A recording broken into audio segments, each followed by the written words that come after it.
You're listening to Radio Free Asia. The following program is in Khmer.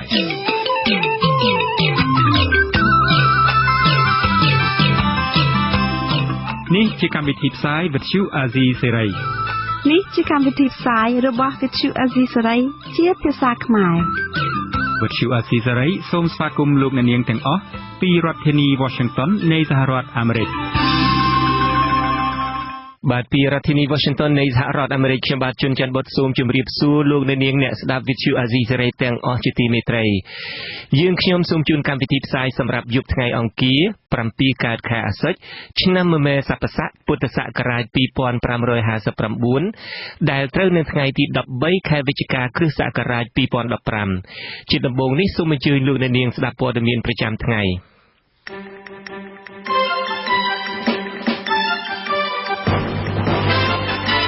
តុលាការក្រុងភ្នំពេញចេញដីកាចាប់ខ្លួនលោកសំរងស៊ីពីបទបរិហាកេរ្តិ៍សហជីពប្រមានធ្វើបាតកម្មបើរដ្ឋាភិបាលមិនបញ្ចូលសំណើរបស់ពួកគេទៅក្នុងសេចក្តីព្រាងច្បាប់ស្តីពីសហជីពរួមនឹងព័ត៌មានសំខាន់មួយចំនួនទៀតបាទជាបន្តទៅទៀតនេះខ្ញុំបាទជួនច័ន្ទបុតសូមជូនព័ត៌មានពិស្ដាលោកនាងជាទីមេត្រីអាយកាអមតុលាការសាលាដំបងរាជធានីភ្នំពេញបានចេញដីកាសម្រេចឲ្យចាប់ខ្លួនលោកសំរងស៊ីតាក់ទងនឹងការបរិហាកេរ្តិ៍លោកហៅណាំហុងជាសាធារណៈនិងបទញុះញង់ឲ្យមានការរើសអើងកាលពីឆ្នាំ2008ក៏ប៉ុន្តែបកប្រឆាំងសង្គមស៊ីវិលនិងអ្នកច្បាប់ចាត់ទុកដីការបស់តុលាការនៅពេលនេះគឺជារឿងនយោបាយសុទ្ធសាធលោកប្រាជេវរាយការណ៍ព័ត៌មាននេះពីភ្នំពេញសំណុំរឿងចាស់កាលពី7ឆ្នាំមុនរវាងលោកសំរងស៊ីប្រធានគណៈបក្សសង្គ្រោះជាតិនិងលោកហៅណាំហុងរដ្ឋមន្ត្រីក្រសួងការបរទេសបានផ្ទុះឡើងវិញនៅថ្ងៃទី13ខែវិច្ឆិកានេះធ្វើឲ្យមន្ត្រីជាន់ខ្ពស់គណៈបក្សសង្គ្រោះជាតិលោកអេងឆៃអៀងផ្ទុះសំណាយនៅពេលដែលឃើញនៃការបញ្ជាចាប់ខ្លួនលោកសំរងស៊ីលោកអេងឆៃអៀងហៅករណីនេះថាជារឿងកំ pl ែងតែបាត់អីលោកហ៊ុនសែនរករឿងថ្មីមកបង្ក្រាបលោកសំរងស៊ីមិនបានទើបឆ្កឹះឆ្កៀលរឿងចាស់យកមកសាររើឡើងវិញវាអស់ដំណើរនឹងវាដូចរឿងកំប្លែងណាគេទៅសាររឿងសាលក្រមឯណានឹងឆ្នាំ2008ហើយយើងយូរស្មារតីនៃការលើកលែងទោសរបស់ព្រះមហាក្សត្រកាលពីឆ្នាំ2013ហ្នឹងគេធម្មតាគេត្រូវតែស្មារតីហ្នឹងអ្នកដែលរៀបចំបែបបទដើម្បីលើកលែងទោសហ្នឹងគឺនាយករដ្ឋមន្ត្រីនេះឯងអញ្ចឹងវាត្រូវក្រុម10ទាំងអស់ទោះបែបនេះក្តីព័ត៌មាននៃការចាប់ខ្លួនលោកសំរងស៊ីលោកអេងឆៃអៀងឲ្យដឹងថាគណៈបក្សសង្គ្រោះជាតិបានរៀបចំកិច្ចប្រជុំជាបន្ទាន់មួយនៅទីស្នាក់ការគណៈបកហើយលោកមិនទាន់បង្ហើបឲ្យដឹងថាលោកសំរងស៊ីនឹងវិលមកប្រទេសកម្ពុជាវិញនៅថ្ងៃណានោះទេលោកសំរងស៊ីត្រូវបានរដ្ឋមន្ត្រីក្រសួងការបរទេសលោកហៅណាំហុងប្តឹងពីបទបរិហាកេរ្តិ៍ជាសាធារណៈនិងញុះញង់ឲ្យមានការរើសអើងបន្ទាប់ពីលោកសំរងស៊ីធ្វើអត្ថាធិប្បាយចំហប្រាប់អ្នកកាសែតកាលពីថ្ងៃទី17ខែមេសាឆ្នាំ2008នៅឯសារមន្ទីរជើងឯកតាក់ទងសាលាក្តីខ្មែរក្រហមដោយលោកស្នើឲ្យពន្លឿនការកាត់ទោសអតីតមេដឹកនាំខ្មែរក្រហមឲ្យបានឆាប់លោកសំរងស៊ីថ្លែងនៅពេលនោះថាមានអតីតទីប្រឹក្សាប៉ុលពតជាទេសរដ្ឋមន្ត្រីនិងជារដ្ឋមន្ត្រីក្រសួងសេដ្ឋកិច្ចហិរញ្ញវត្ថុនៃប្រទេសកម្ពុជានិងមានអតីតមេគុកបឹងត្របែករបស់របបខ្មែរក្រហមនិងបច្ចុប្បន្នជាបនាយករដ្ឋមន្ត្រីនិងជារដ្ឋមន្ត្រីក្រសួងការបរទេសកម្ពុជាប៉ុន្តែលោកសំរងស៊ីមិនបាននិយាយចំឈ្មោះនោះទេនាយកប្រតិបត្តិក្រុមអ្នកច្បាប់ការពារសិទ្ធិកម្ពុជាលោកមេធាវីហុងកឹមសួរនិយាយថាបើគិតតាមផ្លូវច្បាប់តុលាការចេញដីកាចាប់ខ្លួនលោកសំរងស៊ីបានព្រោះសាលាដំបងរាជធានីភ្នំពេញអនុវត្តតាមអំណាចសាលក្រមរបស់សាលាធរនិងតាមសាលដីកាស្ថាពរប៉ុន្តែលោកថាការចាប់ខ្លួនរបស់លោកសំរងស៊ីអាចធ្វើទៅបានលុះត្រាមានដកអភ័យឯកសិទ្ធិជាមុនសិនការអនុវត្តតាមផ្លូវច្បាប់នេះមុននឹងចាប់ខ្លួនគេមើលថាតើឈ្មោះលោកសំរងស៊ីហ្នឹងគាត់ជាប្រជាពលរដ្ឋសាមញ្ញឬក៏នៅមានអភ័យឯកសិទ្ធិអញ្ចឹងបើទោះបីសាលដីកាអនុវត្តក៏ដោយនៅពេលដែលចាប់ផ្ដើមអនុវត្តគាត់នៅជាមានអភ័យឯកសិទ្ធិត្រូវតែអនុវត្តតាមការដកសិទ្ធិសិនទៅវាត្រឹមត្រូវតាមផ្លូវច្បាប់តើតងរឿងនេះដែរអ្នកនាំពាក្យក្រសួងមហាផ្ទៃលោកនាយឧត្តមសេនីយ៍ខៀវសុភ័ក្រឲ្យដឹងថាសមត្ថកិច្ចនឹងអនុវត្តការងាររបស់ខ្លួនតាមដីការបស់តុលាការរឿងផ្សេងពីនេះលោកមិនទាន់ធ្វើអត្ថាធិប្បាយឡើយយ៉ាងណាក៏ដោយចុះមន្ត្រីជាន់ខ្ពស់នៃអង្គការសិទ្ធិមនុស្សលីកាដូលោកអំសំអាតសង្កេតឃើញថាវប្បធម៌សន្តានារបស់គណៈបកទាំងពីររងការប្រេះស្រាំខ្លាំង ទឹកបណ្ដាលឲ្យមានការបញ្ជាចាប់ខ្លួនក្នុងពេលដែលលោកសំរងស៊ីមានអភ័យឯកសិទ្ធិហើយរឿងនេះបានកើតឡើងតាំងពីឆ្នាំ2008ប៉ុន្តែលោកសំរងស៊ីអាចចោទឈ្មោះបោះឆ្នោតជាតំណាងរាស្ត្រកាលពីឆ្នាំ2013ខណៈដែលច្បាប់បោះឆ្នោតមិនអនុញ្ញាតឲ្យតនដិតចោទឈ្មោះឲ្យគេបោះឆ្នោតបានឃើញអញ្ចឹងពីព្រោះថារឿងនេះបើសិនជាគេចង់ដំណើរការយូរហើយហេតុអីមិនដំណើរការនៅពេលដែលមានប្រតិកម្មពីសម្ដេចនាយករដ្ឋមន្ត្រីទៅមាន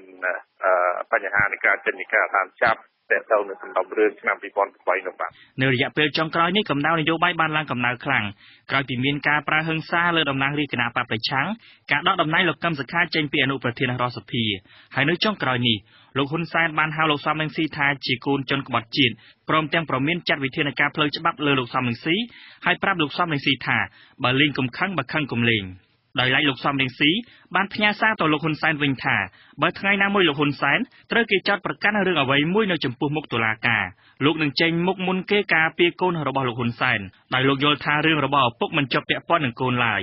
ជាងនេះទៅទៀតប្រធានគណៈបកប្រឆាំងរូបនេះថាគណៈបកកណ្ដាលអំណាចបានព្យាយាមគ្រប់រូបភាពដើម្បីមិនឲ្យមានការបោះឆ្នោតនៅឆ្នាំ2018ខាងមុខចំណែកប្រធានអង្គការវេទិកាអនាគតលោកអ៊ូវរៈយល់ថាដីកានេះមិនចង់ឲ្យលោកសំរងស៊ីចូលស្រុកក្នុងពេលដែលប្រធានគណៈបកប្រឆាំងរូបនេះកំពុងនៅក្រៅស្រុកព្រោះគណៈបកប្រជាជនកម្ពុជាដឹងថាបើមានការចាប់ខ្លួនលោកសំរងស៊ីមិនហ៊ានចូលស្រុកនោះឡើយលោកអ៊ូវរៈទូទាយថាលោកសំរងស៊ីមិនហ៊ានចូលស្រុកវិញនោះទេប្រសិនបើគ្មានការចរចាជាមុនសិនជាមួយលោកហ៊ុនសែន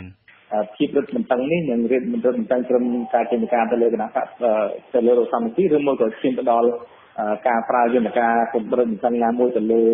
អនុប្រធានគឺលោកកឹមសុខាហើយនិងអ្នកដទៃផ្សេងទៀតដូចជាសកម្មជនឬមួយតំណាងរាស្ត្រឬមួយក៏អ្នកឯករាជ្យផ្សេងទៀតឬមួយក៏អ្នកសារព័ត៌មានជារឿយៗមុនការបោះឆ្នោតតែមានការព្រឹត្តិការណ៍រហូតមានការបញ្ជាចាប់ខ្លួនលោកសំរងស៊ីកាលពីឆ្នាំ2009លោកសំរងស៊ីបានគេចចេញពីប្រទេសកម្ពុជាតាក់ទងរឿងដកបង្គោលព្រំដែនប្រទេសកម្ពុជាវៀតណាមនៅខេត្តស្វាយរៀងប៉ុន្តែនៅឆ្នាំ2013ក្រោមការសម្របសម្រួលនយោបាយរវាងលោកសំរងស៊ីនិងលោកហ៊ុនសែនប្រធានគណៈបកប្រឆាំងរូបនេះត្រូវព្រះមហាក្សត្រលើកលែងទោសដែលលោកអាចឈរឈ្មោះបោះឆ្នោតជាតំណាងរាស្ត្របានខ្ញុំប្រាជ្ញាវិទ្យុអាស៊ីសេរីភ្នំពេញបាទលោកនាងជាទីមេត្រីនៅពេលបន្តិចទៀតនេះយើងនឹងមានកិច្ចពិភាក្សាជាមួយអ្នកច្បាប់អ្នកតាមដានស្ថានភាពនយោបាយនិងតំណាងរាស្ត្រនៃគណៈបកសង្គ្រោះជាតិផងក្នុងការចេញបង្គាប់ឲ្យចាប់ខ្លួនលោកសំរងស៊ីនេះ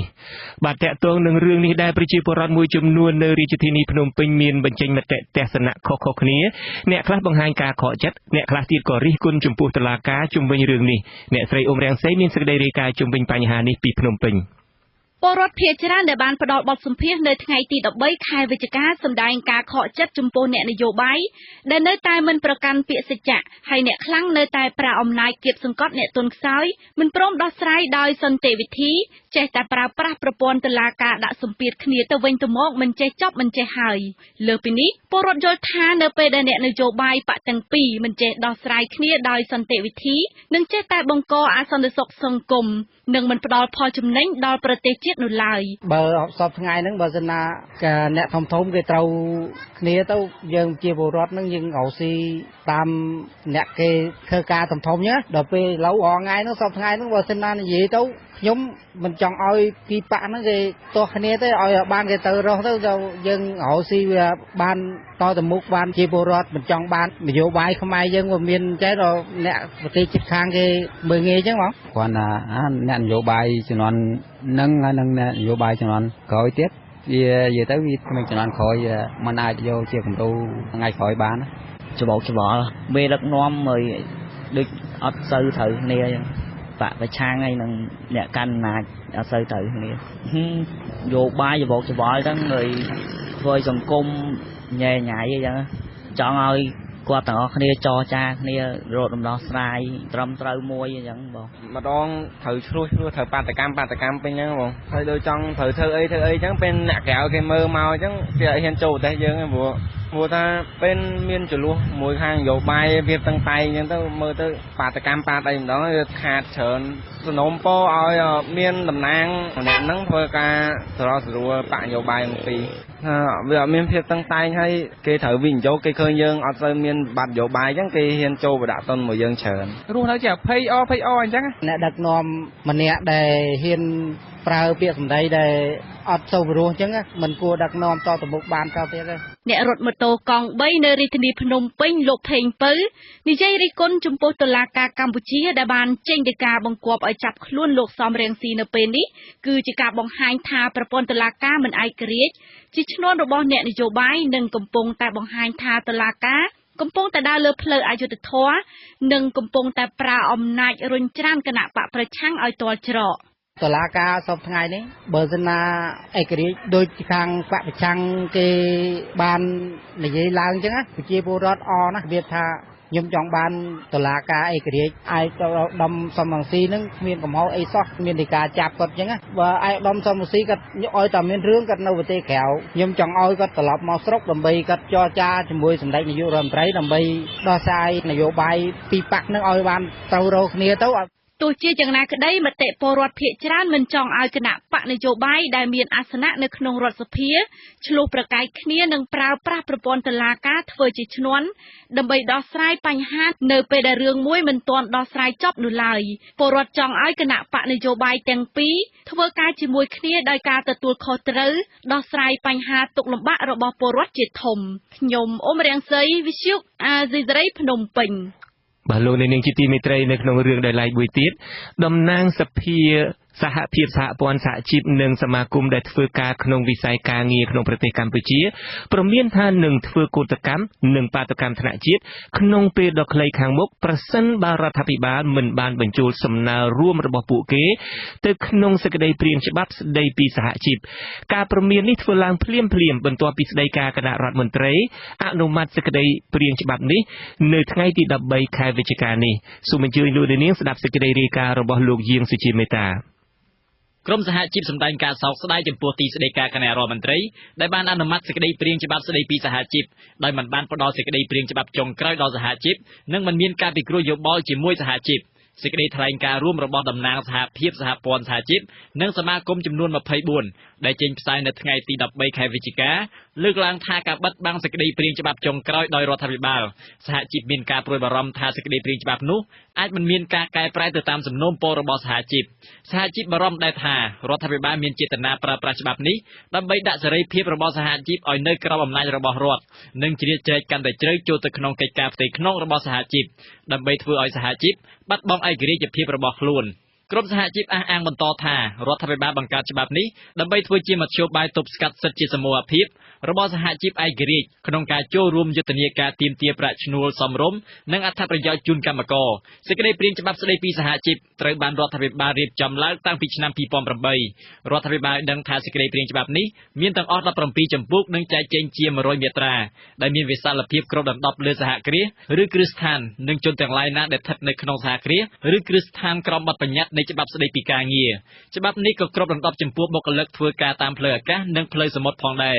រដ្ឋាភិបាលអះអាងថាសេចក្តីព្រាងច្បាប់នេះមានសារៈសំខាន់សម្រាប់ធានាបាននូវសិទ្ធិសេរីភាពសុខដុមរមនាក្នុងទំនាក់ទំនងវិជ្ជាជីវៈដែលជាកត្តាស្នូលក្នុងការធានានូវស្ថិរភាពនិងនិរន្តរភាពនៃរោងចក្រសហគ្រាសឬគ្រឹះស្ថានក្នុងដំណើរការសង្វាក់ផលិតកម្មសេវាកម្មពាណិជ្ជកម្មនិងការទាក់ទាញវិនិយោគទុននៅកម្ពុជាប្រធានសហភាពការងារកម្ពុជាលោកអាត់ធុនមានប្រសាសន៍ថាក្រមសហជីពមិនយល់ទាស់នោះទេបើសេចក្តីព្រាងច្បាប់នោះមិនមានការបំបិទសិទ្ធិសេរីភាពរបស់សហជីពឬបំរើផលប្រយោជន៍របស់កម្មករទោះជាយ៉ាងណាលោកថាក្រមសហជីពស្នើរដ្ឋាភិបាលបញ្ចេញនូវសេចក្តីព្រាងច្បាប់ដែលរដ្ឋាភិបាលទើបអនុម័តរួចនេះទៅដល់ក្រមសហជីពដើម្បីពិនិត្យមើលលោកថាប្រសិនបើសហជីពពិនិត្យឃើញថារដ្ឋាភិបាលមិនបានបញ្ចូលសំណើរបស់សហជីពទៅក្នុងសេចក្តីព្រាងច្បាប់ចុងក្រោយនោះទេក្រមសហជីពនឹងរួមគ្នាធ្វើការតវ៉ាដើម្បីប្រឆាំងទៅនឹងសេចក្តីព្រាងច្បាប់នេះចម្លើយរបស់ខាងក្រមសហជីពបានបញ្ជាក់ច្បាស់ហើយថាគឺក្រមសហជីពយល់ឃើញថាការតាក់តែងសេចក្តីព្រាងច្បាប់នោះហាក់ដូចជាមានការបិទបាត់និងលាក់លៀមហើយមិនផ្ដល់នៅការឲ្យយោបល់នោះបានគ្រប់ជ្រុងជ្រោយនៅពេលចុងក្រោយនេះហើយយើងបារម្ភថានឹងមានការដាក់ទណ្ឌកម្មឬក៏ទោសទណ្ឌច្រើនឬក៏បន្ថយសិទ្ធិសហជីពហើយបើជាខាងរដ្ឋាភិបាលមិនផ្ដល់ឲ្យយើងមើលកន្លងមកអង្គការឃ្លាំមើលសិទ្ធិមនុស្សអន្តរជាតិ Human Rights Watch ក៏ធ្លាប់រិះគន់ថាសេចក្តីព្រាងច្បាប់ស្តីពីសហជីពដែលរដ្ឋាភិបាលរៀបចំឡើងនឹងធ្វើឲ្យរំលោភទៅលើសិទ្ធិសេរីភាពក្នុងការចងក្រងជាក្រុមរបស់កម្មករអង្គការអន្តរជាតិមួយនេះបានទទូចរដ្ឋាភិបាលធ្វើយ៉ាងណាឲ្យសេចក្តីព្រាងច្បាប់នេះស្របទៅតាមបទដ្ឋានសិទ្ធិមនុស្សអន្តរជាតិខ្ញុំយេស៊ូជីមេតាវັດជូអាស៊ីសេរីភ្នំពេញ បាទលោកនាងទើបតែបានស្ដាប់ព័ត៌មានប្រចាំថ្ងៃរបស់ Vithu Azizi Serai ដែលរៀបចំជូនដោយខ្ញុំបាទជួនច័ន្ទបុត្រសូមអញ្ជើញលោកនាងរួមចាំស្ដាប់នីតិវិទ្យាអ្នកស្ដាប់ Vithu Azizi Serai នាពេលបន្តិចទៀតនេះ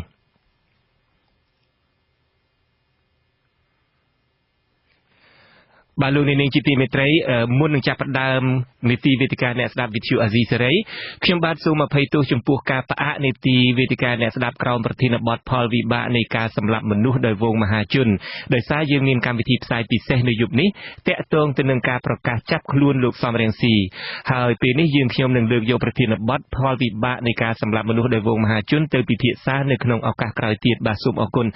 បាទលោកនាងជាទីមេត្រីនីតិវេទិកាអ្នកស្ដាប់ Vithu Azizi Serai នៅពេលនេះយើងមានវាគ្មិនពីប្រទេសកម្ពុជា3រូបទី1គឺអាដាមអេងឆៃអៀងដែលជាតំណាងរាស្ត្រនិងជាតំណាងគណៈបកមន្ត្រីជាន់ខ្ពស់របស់គណៈបកសង្គ្រោះជាតិយើងក៏មានលោកនីចរិយាដែលជាប្រធានផ្នែកស៊ើបអង្កេតនៃសមាគមការពារសិទ្ធិមនុស្សអាត់ហុកហើយនឹងមានលោកបណ្ឌិតសុកទូចដែលជាអ្នកវិទ្យាសាស្ត្រនយោបាយនិងជាសាកលវិទ្យាធិការនៃសាកលវិទ្យាល័យខេមរៈបាទខ្ញុំបាទសូមជម្រាបសួរលោកទាំង3ពីចម្ងាយបាទជំរាបសួរបាទយើងមិនបានឮលោកអេងឆៃអៀងហើយនិងលោកសុកទូចផងទេលោកសុកទូចនៅជាមួយយើងទេបាទខ្ញុំបាទនៅព្រំដែនបាទព្រំដែនម្ដុំណាដែរលោកខ្ញុំនៅខាងមណ្ឌលគិរីបាទសេវាទូរស័ព្ទច្បាស់ល្អដែរអរគុណណាស់លោកដែលបានឆ្លៀតឱកាសចូលរួមជាមួយយើងពេលនេះចុះលោកអេងឆៃអៀងវិញបាទជំរាបសួរលោកជំរាបបុត្រខ្ញុំបានឮបាទអរគុណបាទខ្ញុំចង់ចាប់ផ្ដើមកិច្ចពិភាក្សានៃវេលានេះជាមួយនឹងអាដាមអេងឆៃអៀងមុនគេក៏ប៉ុន្តែមុននឹងដាក់សំណួរទៅលោកអេងឆៃអៀងខ្ញុំក៏សូមអញ្ជើញលោកអ្នកស្ដាប់ទាំងអស់ចូលរួមក្នុងនីតិវិទ្យាអ្នកស្ដាប់យើងដែរលោកនាងអាចហៅទូរស័ព្ទមកកាន់លេខ012 811 911លេខ011 611 711និងលេខ023 211 804បាទឥឡូវនេះខ្ញុំចង់ដាក់សំណួរទៅអាដាមអេងឆៃអៀងមុនគេអាដាមតើរឿងសាលដីកាចាប់ខ្លួនអាដាមសំរងស៊ីនេះកើតចេញមកនឹងដោយភ្ញាក់កញ្ញាងចំពោះគណៈបកដូចយើងអ្នកសារព័ត៌មានដែរឬមួយរឿងនេះមានតម្រុយអីខ្លះពីនាយមកបាទសូមអញ្ជើញបាទនេះក៏ដែលសាលាការចេញសម្រាប់ការចាប់ខ្លួនលោកសំរងស៊ីប្រហែលម៉ោងមុននេះគឺជាដីកានយោបាយមិនមែនជាដីកាច្បាប់ទេព្រោះមូលហេតុអីបានយើងថាជាដីកានយោបាយគឺដោយសាររឿងហ្នឹងវាកើតឡើងបន្ទាប់ពីលោកនាយករដ្ឋមន្ត្រីហ៊ុនសែននឹងបានមានការខឹងសម្បាមួយលោកសំរងស៊ីកាលពីប្រហែល2ខែមុនមកដល់2ខែផងដល់មកបានចេញមានដីកាแบบហ្នឹងហើយទី2គឺដីកាហ្នឹងវាអត់បានឆ្លុះបញ្ចាំងអំពីទស្សនវិជ្ជាច្បាប់តទៅសោះព្រោះថាយើងដឹងថាដីកាហ្នឹងគឺយោងតាមអំណាចសាលដីការបស់តុលាការស្លាប់ចូលនឹងដែលបានចូលជាធរមានរៀនដាក់ទោសទណ្ឌលោកសំរងស៊ីនឹងនៅកាលពីដើមឆ្នាំ2013បាទហើយណាបាទលោកសំរងស៊ីបានចូលមកប្រទេសកម្ពុជាចូលប្រទេសកម្ពុជាតាមរាជការបរិយាកាសទោសរបស់ព្រះមហាក្សត្រគឺលោកបានចូលមកប្រទេសកម្ពុជាកាលពីថ្ងៃទី9ខែកក្កដាឆ្នាំ2013គឺក្រោយពេលដីកានឹងចូលសាលដីកានឹងចូលជាធរមាននឹងប្រហែលខែ6ខែចុះខែទៅវិញបានពេលលោកសំរងស៊ីចូលមកនឹងមិនក៏មិនចាប់ខ្លួនលោកព្រានទៅចាំទុកអីដល់ពេលនេះបាទហើយនឹងចំណុចមួយទៀតគឺវាអត់មានលក្ខណៈច្បាប់ដូចជាដែរនឹងគឺលោកសំរងស៊ីនឹងត្រូវបានគណៈកម្មការជាតិរៀបចំការបោះឆ្នោតបានទទួលស្គាល់ឲ្យគាត់ឈ្មោះជាបេក្ខជនតំណាងរាស្ត្រកាលពីឆ្នាំ2014ហើយបានជិះតាំងគាត់ជាអ្នកតំណាងរាស្ត្រដោយពេញច្បាប់បាទហើយរដ្ឋាភិជាតិក៏បានប្រកាសទទួលស្គាល់លោកសំរងស៊ីជាអ្នកតំណាងរាស្ត្រហើយបានទៅធ្វើកិច្ចការប្រធានដោយអ្នកតំណាងរាស្ត្រដទៃទៀតបាទដូច្នេះបើយើងនិយាយពីដីកាហ្នឹងវាអត់មានលក្ខណៈច្បាប់អស់វាជាលក្ខណៈនយោបាយបាទអញ្ចឹងខ្ញុំមើលឃើញថាទោះបីមានដីកាចាប់ខ្លួនលោកសំរងស៊ីនេះក៏ដោយក៏បើយើងនិយាយពីផ្លូវច្បាប់មិនអាចអនុវត្តការចាប់ខ្លួនគាត់បានទេព្រោះឥឡូវនេះលោកសំរងស៊ីលោកមានអភ័យឯកសិទ្ធិភាពដែលធានាដោយរដ្ឋធម្មនុញ្ញមាត្រា80 ចឹងបើចង់ចាប់ខ្លួនខិតខ្លួនឃុំខ្លួនអ្នកតំណាងរាស្ត្រណាម្នាក់ទោះបីនៅក្នុងរឿងអីក៏ដោយណាគឺត្រូវតែមានការស្ទង់លើកអភ័យឯកសិទ្ធិជាមុនសិនទោះរឿងនោះកើតពីទីណាក៏ដោយព្រោះឥឡូវនេះរឿងនេះគឺគាត់មានអភ័យឯកសិទ្ធិចឹងបានថាយើងមានថាភ្ញាក់ផ្អើលរឿងហ្នឹងហើយវាទៅជារឿងចង់សើចវាមិនមែនទៅជារឿងឈឺឆាប់ទេបាទលោកមានប្រសាសន៍ឲ្យថាជារឿងចង់សើចខ្ញុំមានសំណួរច្រើនណាស់ទៅកាន់លោកអេងឆៃអៀងក៏ប៉ុន្តែដោយហេតុថាលោកចាប់ផ្ដើមឡើងនិយាយអំពីទស្សនវិជ្ជាច្បាប់ហើយយើងមានអ្នកច្បាប់នៅកំពុងតែអង្គុយនៅក្នុងស្ទូឌីយោយើងនៅភ្នំពេញផងគឺលោកឌីចរិយាខ្ញុំចង់ងាកមកលោកឌីចរិយាវិញងាកទៅទស្សនវិជ្ជាច្បាប់វិញតើលោកស្របទៅនឹងអ្វីដែលលោកអេងឆៃអៀងមានប្រសាសន៍មិញនេះទេខ្ញុំបានឃើញដីកានេះដែរហើយដីកានេះយើងមានបើយើងពិនិត្យទៅលើទស្សនវិជ្ជាច្បាប់មាន3ចំណុចដែលយើងមានការចាប់អារម្មណ៍ទី1តាក់ទងទៅនឹងសំណើនៃការអនុវត្តទៅលើសាលក្រមស្ថាពររបស់សាលាដំបងរាជធានីភ្នំពេញជាគោលការណ៍ច្បាប់យើងឃើញថានៅក្នុងដីកាបង្គាប់ឲ្យចាប់ខ្លួននេះឃើញថាយោងតាមពាក្យស្នើសុំអនុវត្តសាលដីកាស្ថាពរដោយតំណាងភាគីដើមបណ្ដឹងរដ្ឋវិនីអញ្ចឹងបើយោងតាមផ្លូវច្បាប់គឺដើមបណ្ដឹងរដ្ឋវិនីមិនអាចស្នើសុំឲ្យអនុវត្តទោសព្រហ្មទណ្ឌទេមានសិទ្ធិតែស្នើសុំឲ្យអនុវត្តនៅគេហៅថាសំណងរដ្ឋវិនីប៉ុន្តែនៅក្នុងដីកានេះមិនឃើញមានអ្នកណាជាអ្នកស្នើសុំឲ្យអនុវត្តសាលដីកាអំពីទោសព្រហ្មទណ្ឌតែហេតុអីបានជាព្រះញ្ញា មានសិទ្ធិក្នុងការអនុវត្តទោសព្រហ្មទណ្ឌវាលើកលែងតែមានសំណើសុំពីក្រសួងយុតិធម៌ទី1ចំណុចទី2ខ្ញុំឃើញថាដីកានេះបានបង្ហាញអំពីទស្សនវិជ្ជាច្បាប់3ដែលបញ្ជាក់ថាបទចោទទាំងឡាយដែលបានសាលាដំបងរាជធានីភ្នំពេញបានចោទប្រកាន់លោកសំរងស៊ីបានរលត់អស់ហើយតាំងពីឆ្នាំ2014ប្រហែលជា2014ពេលដែលគាត់ចូលជាតំណាងរាស្ត្របានស្នើសុំជាតំណាងរាស្ត្រមិនមែនចូលជាតំណាងរាស្ត្រពេលដែលគាត់បានដាក់ពាក្យស្នើសុំជាបេក្ខជនតំណាងរាស្ត្រហើយត្រូវបានទទួលស្គាល់ដោយកោជបពេលនោះគឺថាបទល្មើសទាំងឡាយដែលលោកសំរងស៊ីមានគឺរលត់ទាំងអស់ដោយសារយោងទៅលើច្បាប់បោះឆ្នោតឆ្នាំ2002ដែលក្នុងមាត្រា34ឬក៏ច្បាប់បោះឆ្នោតតំណាងរាស្ត្រឆ្នាំ2015នៅក្នុងមាត្រា24នៅចំណុច2ដូចគ្នាបានន័យថាមាត្រានេះមិនមានការកែប្រែទេគេនិយាយថាបេក្ខជនតំណាងរាស្ត្រអាចឈរជាបេក្ខជនតំណាងរាស្ត្របានលើកលែងតែអ្នកដែលគ្មានអ្នកដែលមិនបានប្រព្រឹត្តបទល្មើសព្រហ្មទណ្ឌថ្នាក់ឧក្រិដ្ឋឬមជ្ឈិមឬក៏មិនឬក៏បានថាធ្វើនីតិសម្បទារួចហើយអញ្ចឹងបានន័យថានៅពេលដែលលោកសំរងស៊ីត្រូវទទួលជាបេក្ខជនតំណាងរាស្ត្រអាណត្តិទី5ដោយកោជបមានន័យថាច្បាប់បោះឆ្នោតនោះបានរំលាយនៅបទល្មើសទាំងឡាយបទល្មើសព្រហ្មទណ្ឌទាំងឡាយដែលលោកសំរងស៊ីមានកន្លងមកអស់លីងអញ្ចឹង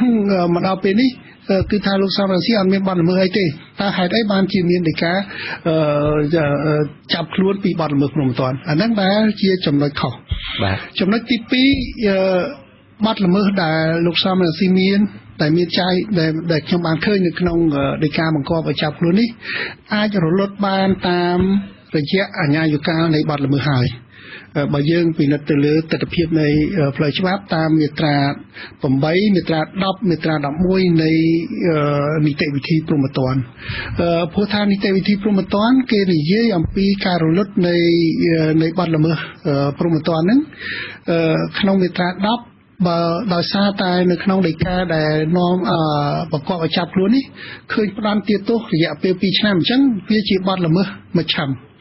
បើវាជាបទល្មើសមជ្ឈិមអាជ្ញាយុកាលនៃបទល្មើសតែ5ឆ្នាំទេអញ្ចឹងបើ5ឆ្នាំយើងឃើញថាហេតុការណ៍កើតឡើងនៅក្នុងឆ្នាំ2014 2008ហើយអាចបញ្ចប់ការស៊ើបអង្កេតនៅក្នុងឆ្នាំ2009ឬក៏2010ព្រោះថាតុលាការបានសម្រេចបានផ្តន្ទាទោសលោកសំរងស៊ីនៅក្នុងឆ្នាំ2011ខែតុលាឆ្នាំ2011ខែមេសាឆ្នាំ2011បាទសំទោសខែមេសាឆ្នាំ2011ដោយសាលារាជធានីភ្នំពេញអញ្ចឹងបាត់ល្មើសនេះត្រូវបានបញ្ចប់ការស៊ើបអង្កេតយ៉ាងតិចក៏មុនឆ្នាំ2011ដែរបាទអញ្ចឹងបើខ្ញុំគិតពីថ្ងៃដែលបញ្ចប់ការស៊ើបអង្កេតការស៊ើបសួរនិងការចោទប្រកាន់ហើយយោងតាមមាត្រា11គឺគេរាប់ថេរវេលានៃអាជ្ញាធរថ្មីមកដល់ពេលនេះគឺវាលើសពី5ឆ្នាំអញ្ចឹងវាហួសអាជ្ញាធរនៃបាត់ល្មើសព្រហ្មទណ្ឌហ្នឹងហើយអញ្ចឹងវារលត់អស់ហើយអញ្ចឹងខ្ញុំគិតថាបើយោងតាមក្រមនីតិវិធីព្រហ្មទណ្ឌមាត្រា8មាត្រា10មាត្រា11និងយោងតាមច្បាប់បោះឆ្នោតឆ្នាំ2002មាត្រា34ចំណុច2ឬក៏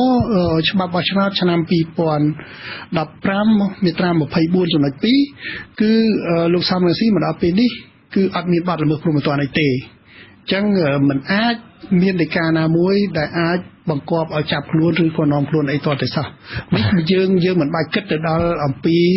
រឿងមានអភ័យឯកសិទ្ធិឬគ្មានអភ័យឯកសិទ្ធិទេបាទលោក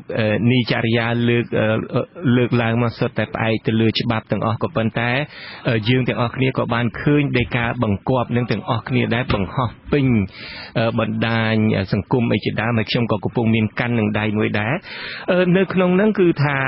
សេចក្តីសម្រេចហ្នឹងគឺមាន3ចំណុចខ្ញុំសូមអានចំពោះអ្នកដែលមិនបានមើលសារដីកានេះសម្រេចហ្នឹងមាន3ចំណុចទី1គឺថាឲ្យចាប់ខ្លួនឈ្មោះសំរងស៊ីតាមអំណាចសាលដីកាស្ថាពរលេខ17ក្រ5បចុះថ្ងៃទី12ខែមីនាឆ្នាំ2013របស់សាលាអូតូបាទថ្ងៃទី12ខែមីនាឆ្នាំ2013ចំណុចទី2គឺថាបង្គាប់ឲ្យកងកម្លាំងសាធារណៈឲ្យស្រាវជ្រាវចាប់ខ្លួននិងនាំយកទុនឌិតគេប្រើពាក្យថាទុនឌិតរួចទៅហើយទុនឌិតឈ្មោះសំរងស៊ីយកទៅអនុវត្តទោសនៅពន្ធនាគារនៃក្រសួងមហាផ្ទៃចំណុចទី3គ្រប់ភ្នាក់ងារនៃកងកម្លាំងសាធារណៈទាំងអស់ត្រូវសហការអនុវត្តឲ្យមានប្រសិទ្ធភាពល្អហើយសាលដីកានឹងគឺចុះថ្ងៃនឹងដូច្នេះប្រកាសជានៅខាងតុលាការប្រកាសជាមានមូលដ្ឋានរបស់ពួកគាត់ដើម្បីបញ្ចេញសាលដីកានេះមកបើតាមលោកនីចរិយាមានប្រសាសន៍មិញថាអ្វីក៏ដោយចុះចំណុចទី3របស់លោកនឹងគឺថាហួសអាជ្ញាធរកាលហើយអាជ្ញាធរកាលនឹងគឺមានន័យថាពេលវេលាសម្រាប់ឲ្យអនុម័តច្បាប់នឹងអនុម័តពេលវេលានៃការកំណត់ទោសបាទពេលវេលានៃការកំណត់ទោសបាទបើសិនជាអ្នកនឹងរួចពីផុតពីពេលវេលានឹងហើយបានន័យថាទោសនឹងវារលាយអស់ហើយបាទអានឹងដែលខ្ញុំចង់សួរនឹងលោកបណ្ឌិតបានបញ្ជាក់ឲ្យប៉ុន្តែខ្ញុំចង់បញ្ជាក់សារថ្មីឡើងវិញទៀតលោកថាអាជ្ញាធ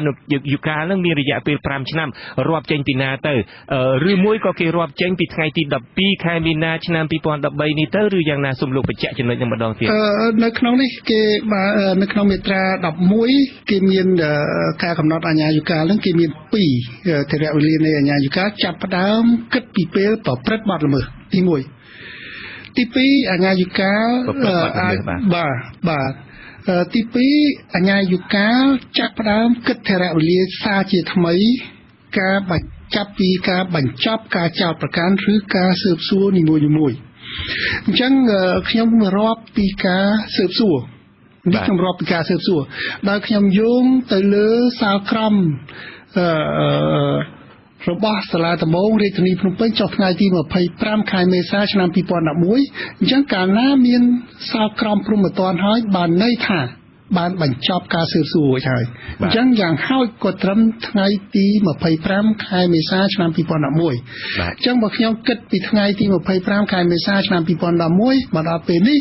គឺវាហួសពីរយៈពេល5ឆ្នាំបានន័យថាត្រឹមតែថ្ងៃទី25ខែមេសាឆ្នាំ2015អានោះវាហួសហើយឥឡូវវាទៅដល់ថ្ងៃទី13ខែវិច្ឆិកាឆ្នាំ2015អញ្ចឹងវាហួសប្រហែលខែហើយយើងគិតពីថេរវេលាហ្នឹងបាទតែខ្ញុំចង់និយាយអ្វីក៏ដោយចុះធ្វើវាមិនតាមនីតិវិធីទៅតាមច្បាប់ទេដូច្នេះទាំងលោក អេងឆៃអៀងទាំងលោកនីចារយ៉ាអញ្ចឹងបញ្ហាអត់នេះសិតតែជារឿងនយោបាយទាំងអស់មិនអញ្ចឹងរឿងនេះខ្ញុំគិតថារឿងនយោបាយតាំងពីដំបូងមកម្លេះមិនមែនជារឿងដែលនេះដោយហេតុថាមានអ្នកវិទ្យាសាស្ត្រនយោបាយនៅភ្ជាប់តាមទូរស័ព្ទអីព្រំដែនខ្មែរមកខាងឯខេត្តរតនៈមណ្ឌលគិរីនោះវិញតើលោកខាងអ្នកវិទ្យាសាស្ត្រនយោបាយលោកគិតយ៉ាងម៉េចដែរអ្វីការវិវត្តចុងក្រោយនេះបាទសូមអញ្ជើញលោកបណ្ឌិតសុកទូចបាទអរគុណឥឡូវនេះអ្នកច្បាប់ក៏បានបកស្រាយហើយប្របានរៀបក៏បានបកស្រាយអស់ហើយវិសិទ្ធភាពដល់ខ្ញុំនៅខាងព្រំដែននេះវាលំបាកនៅក្នុងការសិទ្ធិការតាមដានសិទ្ធិការអត់មានទេប៉ុន្តែគ្រាន់តែខ្ញុំបានពីបន្ទាប់មិញនេះខ្ញុំបានឡើងទៅមួយថ្ងៃហើយខ្ញុំទៅត្រឡប់មកវិញខ្ញុំបានទទួលព័ត៌មានខ្ញុំមិននិយាយទៅលើទស្សនវិជ្ជាច្បាប់ទេបាទខ្ញុំសូមនិយាយអំពីទស្សនវិជ្ជានយោបាយទស្សនវិជ្ជានយោបាយខ្ញុំសង្កត់ទៅលើ5ចំណុចទី1យើងឃើញថាអ្នកនយោបាយគ្មានកម្មវិធីនយោបាយច្បាស់លាស់ទី2អ្នកនយោបាយមិនតាំងខ្លួនចិត្តជាកីឡាករខ្ញុំសូមបកមកហេតុអីបានជានយោបាយគ្មានកម្មវិធីច្បាស់លាស់ព្រោះវាមានរដូវរបស់វារដូវអីរដូវឃោសនានោះគឺបើកទូលាយទៅវិញទៅមកដើម្បីធ្វើយ៉ាងណាបង្ហាញអំពីគោលនយោបាយរបស់ខ្លួនតែផ្ទុយទៅវិញវាឃើញនយោបាយយើងសប្បាយរីកណាស់នៅពេលដែលនយោបាយមានដែលគំនិតចេះចរចាគ្នាឃើញហូបបាយរួមគ្នាឃើញចូលឆ្នាំរួមគ្នាជាប្រវត្តិសាស្ត្រដែលគណៈបកប្រឆាំងនិងគណៈបកកណ្ដាលអំណាចដឹកដៃគ្នាទៅចូលឆ្នាំជាមួយគ្នាហើយប្រមូលគ្រួសារទៅទទួលទានអាហាររួមគ្នានេះគឺជានិមិត្តរូបបង្រួបបង្រួមជាតិប៉ុន្តែក្រោយមកយើងឃើញថាអ្នកនយោបាយបន្តគេថាមិនមែនជាកីឡាករថាបើចាញ់ហើយត្រូវតែទុកធរៈវិញ្ញាធរៈវិញ្ញាយ៉ាងម៉េចព្រោះយើងដឹងហើយថានយោបាយក្នុងរយៈពេល5ឆ្នាំមានរលកនយោបាយ2គឺឆ្នាំទី4បោះឆ្នោតឃុំសង្កាត់និងឆ្នាំទី5បោះឆ្នោតវិញតំណាងរាស្ត្រប៉ុន្តែអ្នកនយោបាយគណៈបកប្រឆាំងយើងឃើញហើយថាគាត់មិនធ្វើសកម្មភាពអីខ្លាចប្រជាជនថាគាត់ដេកលក់គណៈបកកាន់អំណាចលោកដៃមកខាងទុកគណៈបកប្រឆាំងដៃមកខាងអភិវឌ្ឍដល់ពេលអញ្ចឹងត្រូវតែទុកខាងណាមួយហើយបើសិនជាខ្លួនដើរយឺតប្រជាជនថាកាន់អំណាចហើយមិនបានអនុវត្តអានេះគឺត្រូវមើលកន្លែងហ្នឹងអញ្ចឹងទេអ្នកនយោបាយទៅចេះនិយាយគ្នាពេលណាត្រូវពេលឡើងវិញពេលណាតែពេលយើងត្រូវតែចុះទៅហាត់ដើម្បីបំពេញវិជាគឺបានតែទៅអភិវឌ្ឍប្រទេសមិនមែនពេលណាក៏វាយពេលណាក៏វាយដែរចំណុចទី3អញ្ចឹងលោកចង់មានប្រសាសន៍ថាអ្វីដែលលោកនាយករដ្ឋមន្ត្រីហ៊ុនសែនវាយពេលនឹងខុសលោកនាយករដ្ឋមន្ត្រីខ្ញុំតាមដែលខ្ញុំមើលទេលោកនាយករដ្ឋមន្ត្រីតែជាវាយក្រោយឯកឧត្តមសំស៊ីទេអញ្ចឹងឆ្លើយតបខុសវាយនេះគឺវាយក្រោយឯកឧត្តមសំស៊ីទេពីព្រោះឯកឧត្តមសំស៊ីវាយទី1គឺវាយនៅសហរដ្ឋអាមេរិកវាយទី2នៅតារាងវាយនឹងជាសម្លេងរបស់លោកនាយករដ្ឋមន្ត្រីហ៊ុនសែនខ្លួនឯងទេបាទវាយទី3អត់ទេខ្ញុំតាមដានរឿងនេះមិនមែនសម្ដីសម្រាប់នាយករដ្ឋមន្ត្រីទេវាយទីគាត់ក៏មានប្រសាសន៍បែបនេះដែរវាយរឿងផែនទីយើងឃើញហើយរលកគុណមួយគឺរលកផែនទីហើយយើងគិតមើលពេលហូបបាយជាមួយគ្នាពេលអាហាររួមគ្នាខ្ញុំសប្បាយចិត្តមែនទែនខ្ញុំឃើញselfie បោះតាមអីទៅតាមអីចឹងតែខ្ញុំនៅភ្នំពេញទៅឡើយទេគ្រាន់តែចេញមកខាងរដ្ឋាភិបាលគឺលិខិតមួយទៅអង្គការសហជីវជាតិដើម្បីទទួលផែនទីអីសោះសួរគ្នាចឹងតែក៏បកឃើញเพจរបស់អាដាមសំស៊ីបង្ហោះចេញមានន័យថាម៉េចបាទយើងប្រហែលជាដាច់ទូរស័ព្ទជាមួយនឹងលោក បណ្ឌិតសុកទួយទៅហើយយើងនឹងព្យាយាមភ្ជាប់លោកម្ដងទៀតប៉ុន្តែយើងក៏នៅមានភ្ញៀវពីរនាក់ដែរនៅជាមួយយើងនេះដែលខ្ញុំថានេះមានសំណួរច្រើនណាស់នឹងឥឡូវឆ្លៀតឱកាសដែលមិនទាន់បានឮពីអ្នកបណ្ឌិតវិទ្យាសាស្ត្រនយោបាយហ្នឹងខ្ញុំចង់ងាកទៅលោកអេងឆៃអៀងលោកតើលោកដឹងហើយលោកបានមានប្រសាសន៍ហើយថាអ្វីដែលកើតឡើងមកនេះគឺជារឿងដែលផ្ទុយនឹងច្បាប់ទាំងអស់បើសិនជាផ្ទុយនឹងច្បាប់ប៉ុណ្ណឹងមកដល់ពេលនេះតើលោកបានដំណឹងពីប្រធានគណៈបកលោកគឺលោកសំរងស៊ីនឹងថាលោកនឹងចូលមកវិញទេតាមពិតនឹងខ្ញុំបានព្យាយាមតាក់ទងគាត់ដែរប៉ុន្តែគាត់ថាពេលវេលាមិនទាន់ផ្ដល់ឱកាសឲ្យគាត់ឆ្លើយតែយ៉ាងណាក៏ដោយចុះនៅក្នុងផ្ទៃក្នុងបកនឹងតើលោកសំរងស៊ីអាចនឹងចូលមកវិញទេប្រឈមមុខទៅនឹងសាលដីកាតាមចាប់ខ្លួននឹងទេបាទសូមអញ្ជើញអាដាមអេងឆៃអៀងបាទតែមុននេះបន្តិចនេះគឺថ្នាក់ដឹកនាំរបស់គណៈបកប្រជាជាតិបានជួបប្រជុំគ្នាមួយដើម្បីប្រមូលមតិយោបល់ហើយនឹងគំនិតពិសេសដើម្បីសុំការសម្រេចពីថ្នាក់ដឹកនាំខ្ពស់លោកប្រធាននៅប្រទេសកូរ៉េព្រោះឥឡូវនេះគឺយើងបានដឹងថាពួកគាត់ពីរនាក់នេះបានមកដល់ប្រទេសកូរ៉េខាងត្បូងហើយក្រោយពីជំនុំនេះហើយគាត់ក៏បានទទួលព័ត៌មានទាំងអស់ដោយពួកយើងខ្ញុំដែរប៉ុន្តែទោះយ៉ាងណាក៏ដោយគឺការសម្រេចយ៉ាងណានោះគឺយើងមិនទាន់អះអាងលើក្នុងចាំទុកពេលវេលាបន្តិចសិនបាទនេះជាគោលការណ៍រួមរបស់គណៈបកហើយយើងនឹងពិនិត្យភាពថាតើស្ថានភាពផ្ទួនបែបនេះតើពួកយើងទាំងអស់គ្នានឹងចូលទៅធ្វើការនៅរដ្ឋសភាឬក៏ធ្វើពីការមួយរយៈពេលព្រោះយើងមានការតបស្ដាយមែនទែនព្រោះអ្វីដែលកើតឡើងនឹងរឿងមួយមិនទាន់ផុតមិនទាន់បានដោះស្រាយផងរឿងមួយទៀតបានកើតឡើងគឺដូចជាថ្ងៃ26គឺគេបានមានអំពើហិង្សាមនុស្សអ្នកដំណើររាជពីរនាក់របួសធ្ងន់ធ្ងរហើយមកដល់ពេលនេះមិនទាន់បានជាសកម្មផងហើយថ្ងៃ30ដុល្លារគឺគេបានដកតំណែងអនុប្រធានជុំសិក្ខានឹងចេញពីតំណែងអនុប្រធានរដ្ឋសភាទី1ទៀតហើយដែលរឿងនេះគឺធ្វើជារលូតច្បាប់ហើយមកដល់ថ្ងៃទី13នេះមានដីកាចាប់ខ្លួនលោកសំរងស៊ីថាទៀតអញ្ចឹងបានគណៈបកនឹងទៅជែកពិភាក្សាគ្នាថាតើយើងអាចទៅធ្វើកិច្ចការនៅរដ្ឋសភាប្រកបដោយសុវត្ថិភាពដែរទេព្រោះទាំងអស់នេះជាសំណួរហើយយើងត្រូវរកចម្លើយ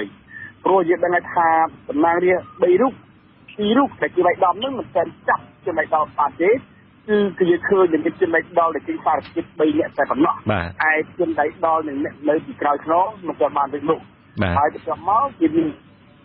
លើលោកទុំសិក្ខាទៀតហើយឥឡូវនេះមានរឿងមកលើប្រធានគណៈបកទៀតចឹងហើយបញ្ហារបស់នេះឯងដែលធ្វើឲ្យយើងទៅពិចារណាអំពីសមត្ថភាពអំពីការបំពេញកិច្ចការប្រកបដោយសុវត្ថិភាពរបស់សមាជិកតែអាចធ្វើទៅបានទេព្រោះយើងដឹងថារឿងកិច្ចការចាប់លោកសំស៊ីនេះគឺវាមិនមែនជាច្បាប់ទេបើរឿងច្បាប់គេធ្វើទៅបានទេចឹងហើយបើយើងមានការព្រួយបារម្ភថាស្ថានភាពនយោបាយប្រទេសកម្ពុជានេះវាមិនមែនជាដំណើរមួយទៅវិទ្យារដ្ឋពិតប្រាកដទេគឺហាក់បីដូចមានការអនុវត្តតាមអំណាចនយោបាយអាដាមខ្ញុំបាទចង់ងាកក្រោយបន្តិចមុននឹងពេលចូលសភាមានអ្នកគាំទ្រគណៈបកសង្គ្រោះជាតិច្រើនណាស់ថានឹងមិនឲ្យចូលសភាទេខ្លាចចូលទៅគ្រាន់តែដើម្បីបំពេញសភាដែលមានតែពីខាងគណៈបកប្រជាជនកម្ពុជានឹងដើម្បីប្រគប់ទឹកអីជាដើមក៏ប៉ុន្តែជាយ៉ាងណាក៏ដោយចុះគណៈបកសង្គ្រោះជាតិសម្រេចចិត្តថាទីបំផុតនៅតែចូលសភាទៅដែរតើមកដល់ពេលនេះមានការស្ដាយក្រោយទេក្នុងការដែលចូលឲ្យទីបំផុតនឹងអាចនឹងធ្វើពហិការមិនចូលវិញនេះយើងអត់មានស្ដាយក្រោយទេព្រោះពេលដែលយើងមុននឹងយើងចូលសភានឹងគឺតាមវិទ្យានៃកិច្ចព្រមព្រៀងរវាងគណៈបកទាំងពីរគឺគណៈបកប្រជាកម្ពុជានិងគណៈបកសង្គ្រោះជាតិហើយពេលនោះគណៈបកទាំងពីរក៏បានបញ្ញាចិត្តថាយើងនឹងធ្វើការជាមួយគ្នាដើម្បីបញ្ចប់ភាពតានតឹងនយោបាយហើយចូលមានការព្រមព្រៀងគ្នាដើម្បីកែប្រព័ន្ធបោះឆ្នោតកែបោះឆ្នោតកែគណៈកម្មការជាតិនៃការបោះឆ្នោតហើយអាចំណុចទាំងអស់នេះគឺគណៈបកប្រជាបានបំពេញហើយតែយើងចូលទៅគឺយើងកែបានហើយឥឡូវនេះគឺគោលជាបទថ្មីហើ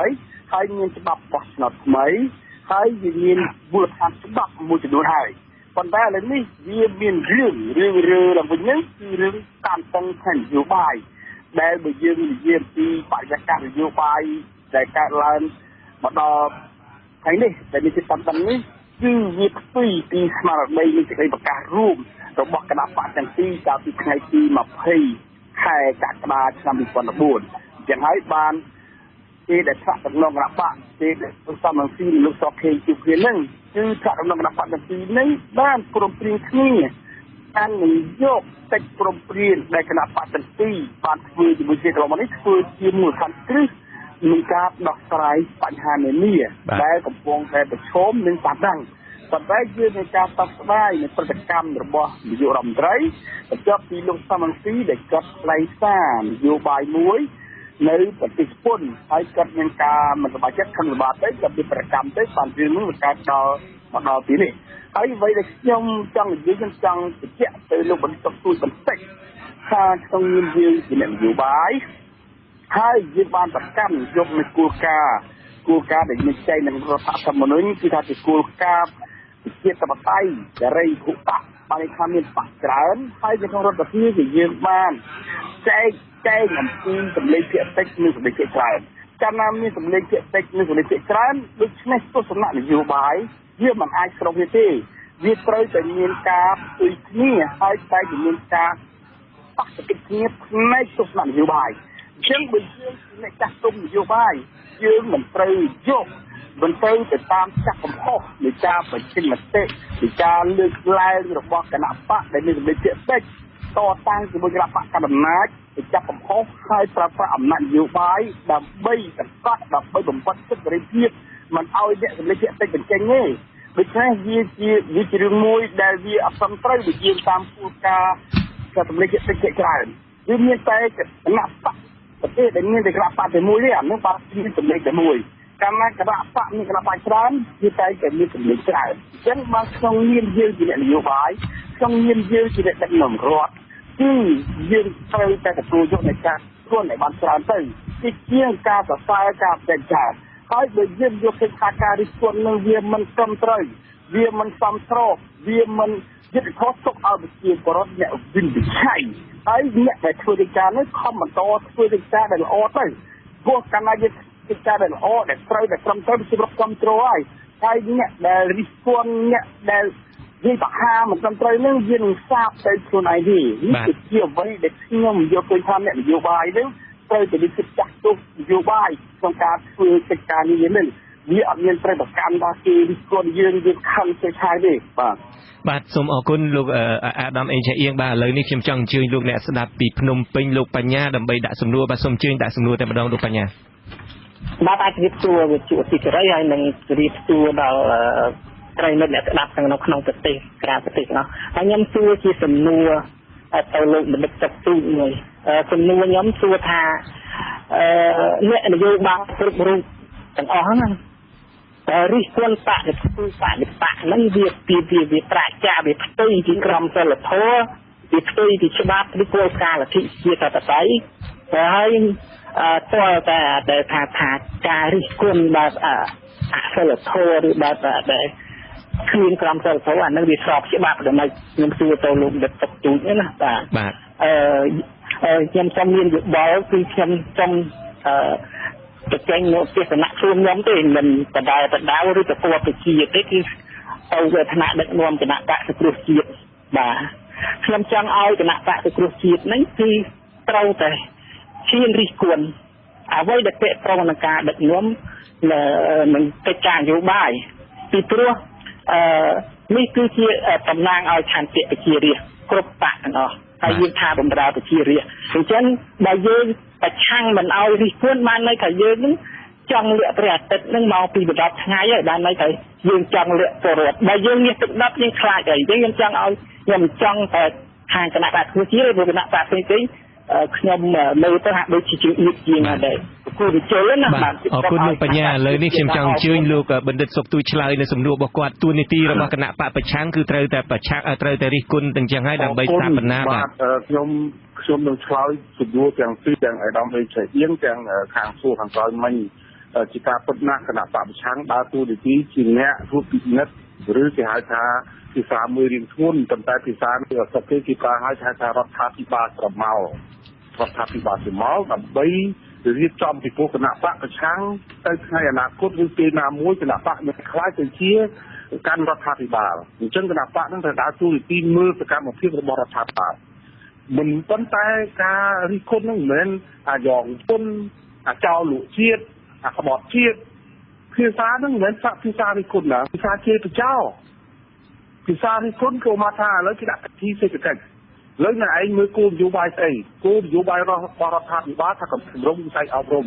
ឬក៏និយាយអំពីកម្រិតគម្រោងកសិកម្មអ្នកឯងមានទៅទឹកហើយនៅគុំអដែងធ្វើអដែងបន្លាយហើយអត់មានបន្លាយទឹកអស់លុយរដ្ឋអស់លុយប្រជា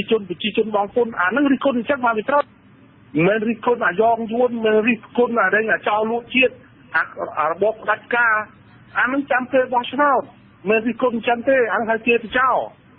ទី1ទី2ខ្ញុំគ្រាន់ជំរាបជូនទៅអ្នកទាំងអស់វិញថាមិនរិះគន់មកវាទៅបដកម្មបង្ហាញពីលោកទេគឺទៅអាមេរិកហ្នឹងទៅតំណាងទៅសន្តិសុខអន្តរជាតិអង្គការសហប្រជាជាតិទៅលើកផ្សាយជេរណាស្មានអាមេរិកពីខ្មែរអ្នកឯងមិនដឹងទេកាលពីលើកមុនដែលឆ្នាំ1970ខ្ញុំឃើញគណៈបកឬក៏អ្នកថាណៃទៅមើលទុយនីស៊ីអ្នកឯងមិនដឹងទេទុយនីស៊ីក្រោយខ្មែរទេខ្មែរមានប្រវត្តិតាំងពីឆ្នាំ1970ឲ្យមើលភូមិត្រូវមើលដែរខ្មែរបានរួបរวมតាំងពីឆ្នាំ1993ភូមិអំណាចផ្ដាច់ការអញ្ចឹងអ្នកនយោបាយនិយាយស្រួលណាស់គាត់ទៅជេរវិញខឹងខ្ញុំមុនក៏ខ្ញុំមិនដែលទទួលពាក្យដឹងថាជេរខ្ញុំសុទ្ធតែក្បត់អាចបងយួនខ្ញុំមិនបានទៅវាស់ដីឲ្យយួនថាបាន1ម៉ែត្រខ្ញុំមានសញ្ញាវាស់ដីណាចិត្តយើងត្រូវមើលគេមិនមែនរីគុណទៅតែទេបាទមិនមែនរីចិត្តនឹងចូលដល់ចំណុចទី2ចុះពីព្រោះថាពេលវេលាយើងខ្លីហើយនិយាយដល់ចិត្តនឹងលោកបណ្ឌិតក៏មានប្រសាសន៍មិញដែរថាអ្នកនយោបាយមិនមានចិត្តជាកីឡាករសោះថាចិត្តជាកីឡាករនឹងធ្វើយ៉ាងណាបាទជាកីឡាករនឹងបាទចិត្តកីឡាករមានន័យថាម៉េចបើសិនជាអ្នកឯងចាញ់ឆ្នោតហើយអ្នកឯងរងចាំពេល5ឆ្នាំទៀតឬក៏4ឆ្នាំទៀតដែលបោះសង្ឃុំសង្កាត់មានន័យថាខ្លួនទៅរិះគន់នយោបាយមកហើយបង្ហាញគោលនយោបាយឲ្យល្អទៅធ្វើអីហើយមានយន្តការបែបម៉េចដើម្បីរុញគោលនយោបាយឲ្យបានទទួលជោគជ័យព្រោះយើងឃើញគណៈបកមួយគឺនិយាយល្អប៉ុន្តែអត់ទាន់បានឥឡូវបើនិយាយចិត្តជាកីឡាករចំពោះអ្នកឈ្នះឆ្នោតវិញត្រូវរៀបរឹកបែបណាអ្នកកីឡាករឆ្នោតបើសិនជាអ្នកឯងបានឈ្នះឆ្នោតប្រជាជនបកគលអំណាចឲ្យអ្នកឯងហើយអ្នកឯងសន្យាពីថាអីហេតុអីបានជាអ្នកឯងឈ្នះឆ្នោតឧបមាថាឈ្នះឆ្នោតដោយសារធ្វើផ្លូវពីមុនអ្នកឯងធ្វើផ្លូវឡើងខូចអស់លេងប្រជាជនអត់ពេញចិត្តអញ្ចឹងអ្នកឯងត្រូវកែឥឡូវអ្នកឯងទៅស្អីចិត្តគេឧបមាថាតម្លៃប្រាក់ខែឥឡូវតម្លៃប្រាក់ខែឥឡូវគណៈបកខាងថាទាមទារតម្លៃប្រាក់ខែតែគេចិត្តកីឡាករទៅធ្វើមិនបានអាណត្តិគាត់តែខ្ញុំគ្មានសមត្ថភាពឧទាហរណ៍ឥឡូវប្រាក់ខែកម្មករអាទាំងអស់ហ្នឹងដែលជាយើងត្រូវទៅជែកគ្នាជាគោលនយោបាយមិនមែនជែកគ្នាទេមិនតែប៉ុណ្្នឹងបរទេសទេឥឡូវលោកជាអ្នកសង្កេតការនយោបាយដែលមើលទាំងសងខាងបើសិនជាខ្ញុំសួរថាតើអ្នកឈ្នះហើយនិងអ្នកចាញ់អ្នកណារៀបរឹកជាកីឡាករជាងពេលនេះខ្ញុំយល់ថាអ្នកទាំងពីរមិនជាកីឡាករទេទាំងពីរហ្នឹងគឺថាវាប្របាក់ទទួលយកព្រោះបើកីឡាករគឺឃើញថាអ្វីដែលជាការរិះគន់របស់គណៈបកសង្គ្រោះជាតិកាលពីមុនហ្នឹងគណៈបកកណ្ដាលអំណាចបានកែច្នៃទៅហើយឧទាហរណ៍ការសម្រាប់ប្រាក់ខែការតភ្លើងការរៀបចំផ្លូវពីដើមយើងឃើញពីពេញឥឡូវចាក់បេតុងហើយអានេះបើគេកែដែរប៉ុន្តែគាត់ថាគាត់នៅធម្មតាគេហៅថាខន្តីញោមប៉ុន្តែបើញោមចិត្តតែស្មៅជើងរាយពេកខាងនេះអត់ធ្វើកីឡាករគាត់បកមកវិញបង្កើតបានទាំងបង្កើតអញ្ចឹងអ្នកណាអ្នកចាញ់អ្នកណាអ្នកឈ្នះអ្នកដែលឈ្នះគឺថៃហើយវៀតណាមអ្នកដែលចាញ់គឺប្រជាជនកម្ពុជាអូវិនិយោគគេមិនចូលហើយគេទៅណាគេទៅវៀតណាមគេទៅ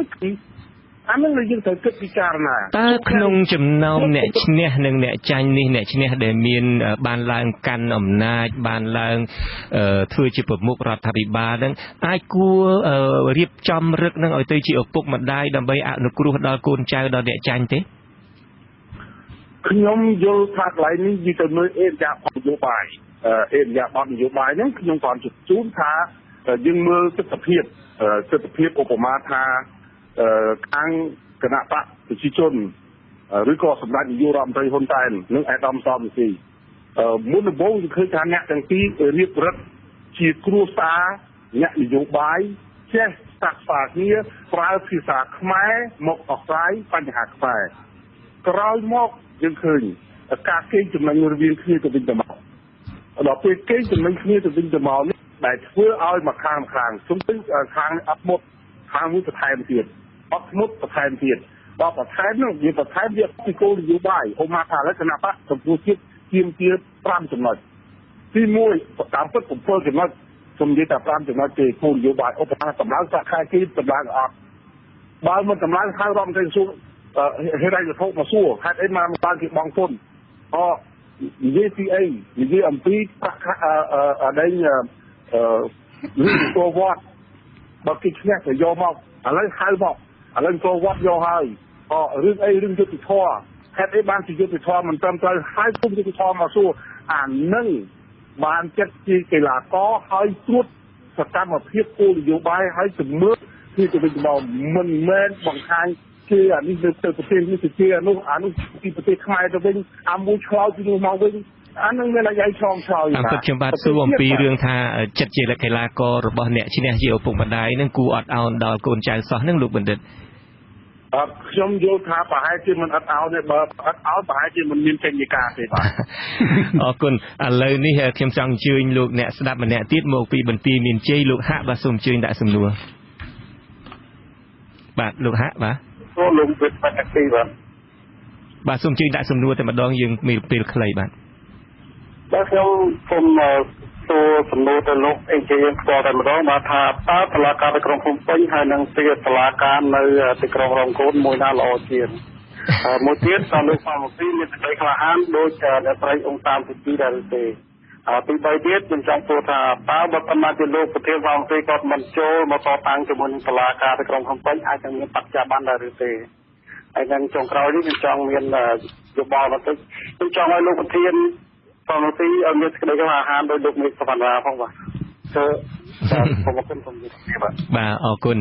ចំណុចចុងក្រោយនេះសំខាន់ដែរតើអាចមានបច្ច័យបានដើម្បីឲ្យគេចាប់បញ្ជូនលោកនឹងមកវិញបានឬទេតាមពិតសំណួរទី1ទី2ហ្នឹងលោកអេងឆៃអៀងបានឆ្លើយមកហើយដូច្នេះបើលោកអេងឆៃអៀងចង់ឆ្លើយយ៉ាងខ្លីចុះហើយខ្ញុំចង់សួរអំពីរឿងការធ្វើបច្ច័យបានបញ្ជូនខ្លួនមកវិញនេះបើសិនជាលោកមិនចូលនេះទៅលោកនីចរិយាបាទសូមអញ្ជើញលោកអេងឆៃអៀងយ៉ាងខ្លីបន្តិចឡើងវិញបាទខ្ញុំអត់ស្ដាប់អត់ទាន់នឹងសំណួរសួរថាម៉េចខ្ញុំសំណួរសួរថាតើលោកសំរងស៊ីនឹងអាចមានចិត្តក្លាហានដោយអ្នកស្រីអង្សានស៊ូជីនៅភូមាឬទេអានឹងសំណួរទី2ហើយទី1ថាតើតុលាការភ្នំពេញហើយតុលាការក្រុងរងគូននឹងខុសគ្នាដែរទេបាទខ្ញុំយល់ឃើញថាប្រធានរបស់ខ្ញុំគាត់មានគោលនយោបាយច្បាស់លាស់ក្នុងការធ្វើគេសម្រេចចិត្តព្រោះពេលដែលគាត់សម្រេចចិត្តចូលមកប្រទេសកម្ពុជានាឆ្នាំ2013នោះគឺគាត់បានសម្រេចចិត្តថាគាត់ចូលមកទោះបីជាចាប់ចងយ៉ាងណាគាត់ឲ្យគេចាប់ចងដែរគឺគាត់មិនបានហើយទៅនៃការលើកលែងទោសទេ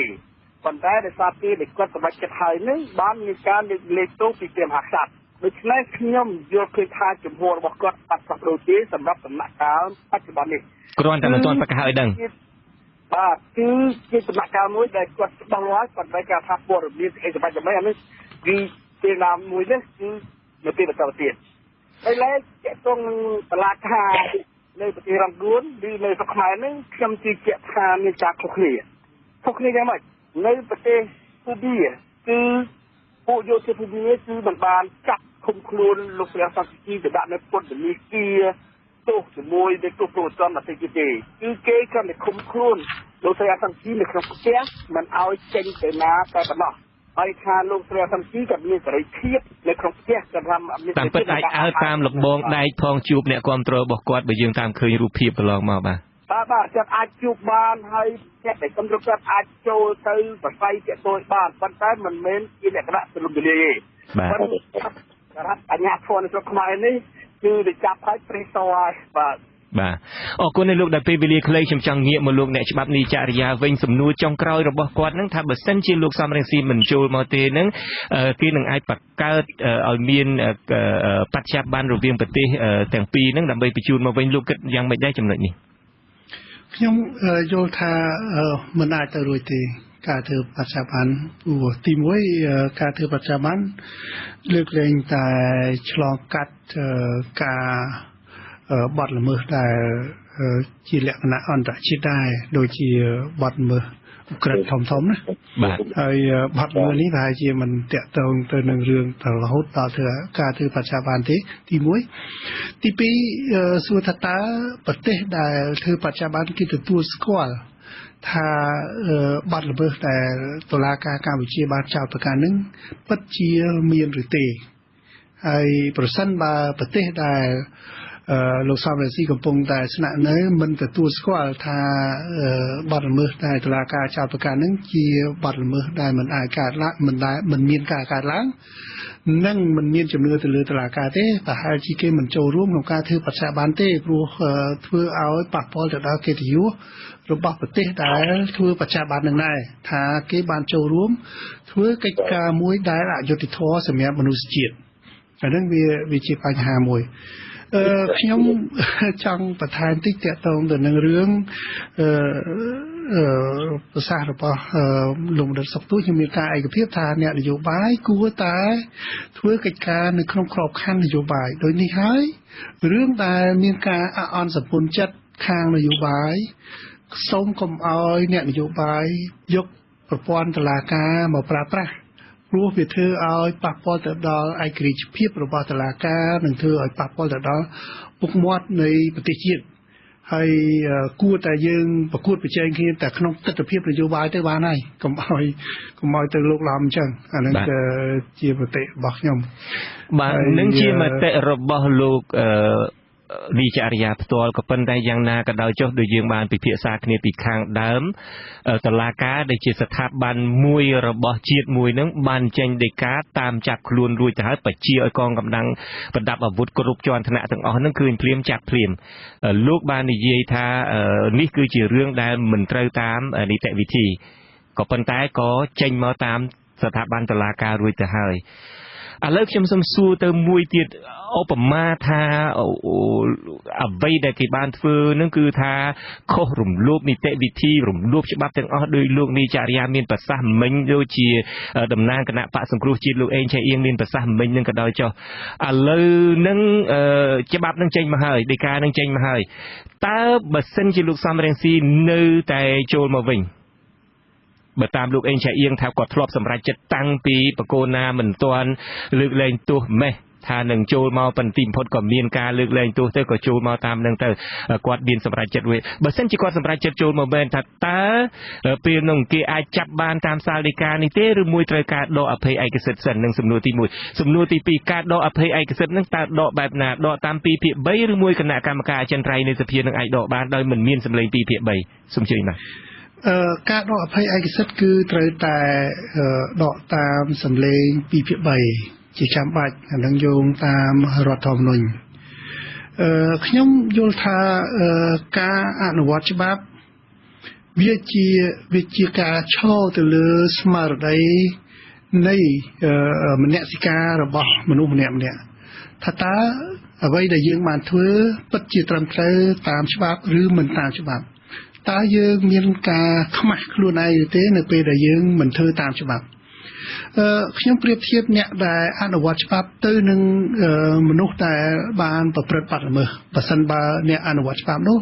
បំពានច្បាប់គឺយើងប្រៀបដូចជាអ្នកប្រព្រឹត្តបទល្មើសឧទាហរណ៍ថាបុរសម្នាក់គាត់ចង់ចាប់ស្ត្រីម្នាក់រំលោភថ្មីត្បិតតែគាត់ដឹងថា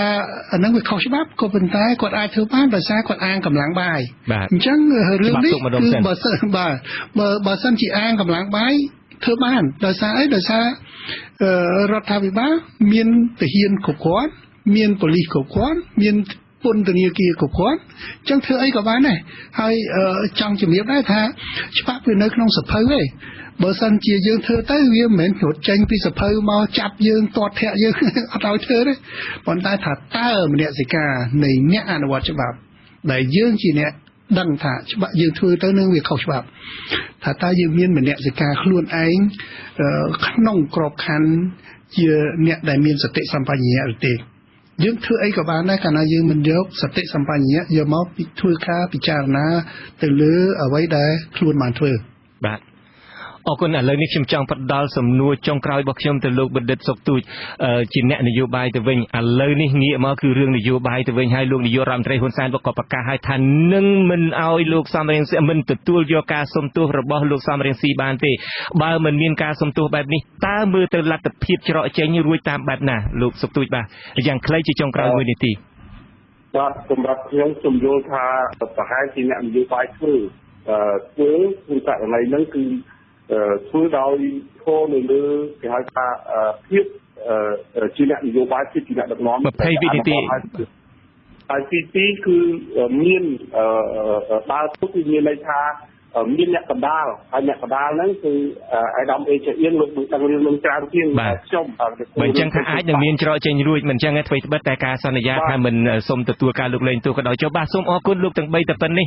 ចង់ទៅជែកច្រើនទៀតប៉ុន្តែដល់ម៉ោងទៅហើយបាទសូមអរគុណសូមជម្រាបលាហើយលោកសុកទូចមានថែរក្សាខ្លួននៅទល់ដែនបាទអរគុណជម្រាបលា